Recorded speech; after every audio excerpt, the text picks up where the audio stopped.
put it on the seat. All right, I'm gonna use a 3-point contact, getting in and getting out. Okay, now my key is here. All right, now the first thing you always want to do when you get in the truck, first of all, you want to put that seatbelt on. Okay, and that identifies everything as a safe start. Okay, when you do that, seatbelt is on, you get everything adjusted for you as if you're getting ready to go on this trip. Okay, the first thing you're gonna do is check your mirrors. As long as your truck and trailer is parked straight, making sure that everything is adjusted for you.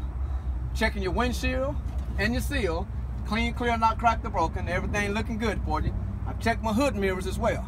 Okay, all right, I got my steering wheel, a 20-inch steering wheel, no more than 10 degrees, 2-inch of play. Okay, 20-inch steering wheel, 10 degrees, no more than 2-inch of play. Okay, on it I have a city horn and I have that highway horn.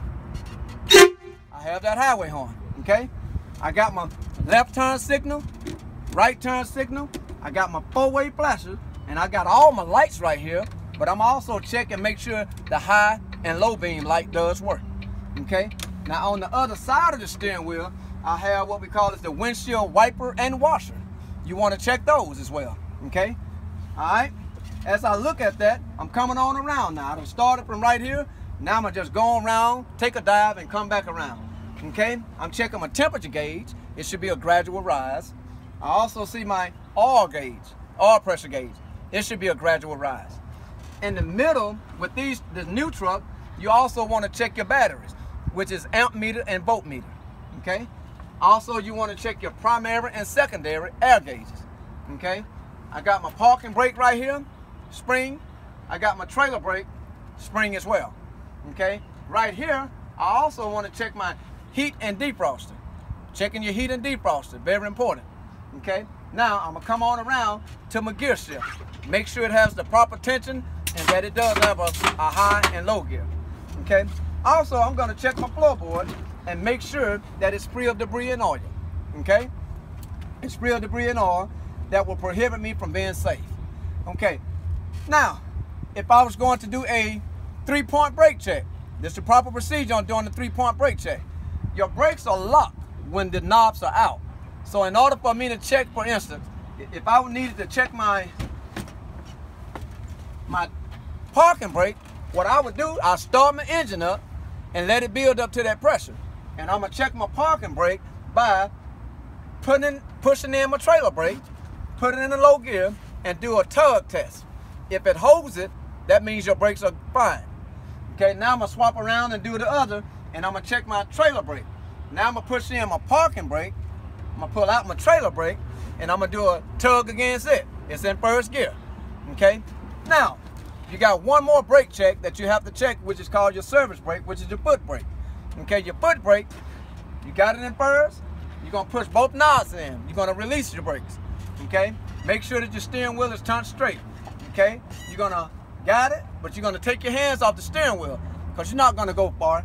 You just pretty much want to check and see if your brakes, if they stop properly. Okay, now you let it roll up, your clutch and control brake. Now, if your steering wheel spin to the right, that means your brakes are out of adjustments on the right hand side. If it spin to the left, that I already tell you, your brakes are out of adjustments on the left.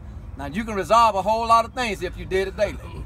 Okay, now once you do that, then what you'll do, if the truck haven't started up, then you'll start the truck. Now you're doing your air brake check. Your air brake check is always make sure that your truck is parked on level ground, chalk your wheel.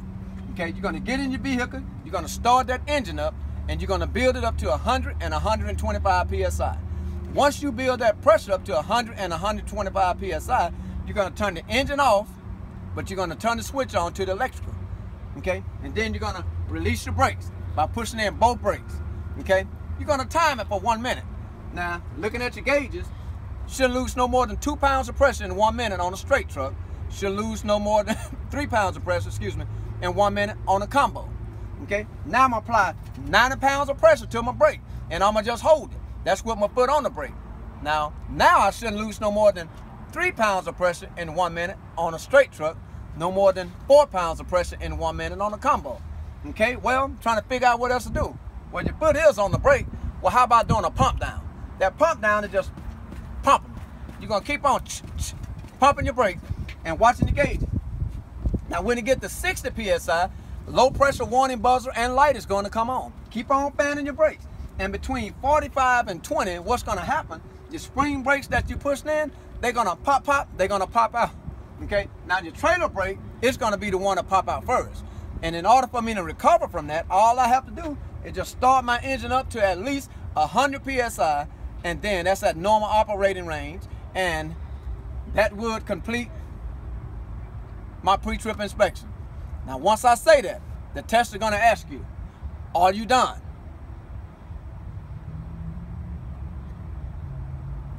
I'm done, meaning that's the end. And that completes your pre-trip inspection for third-party testing. That's it. Boom.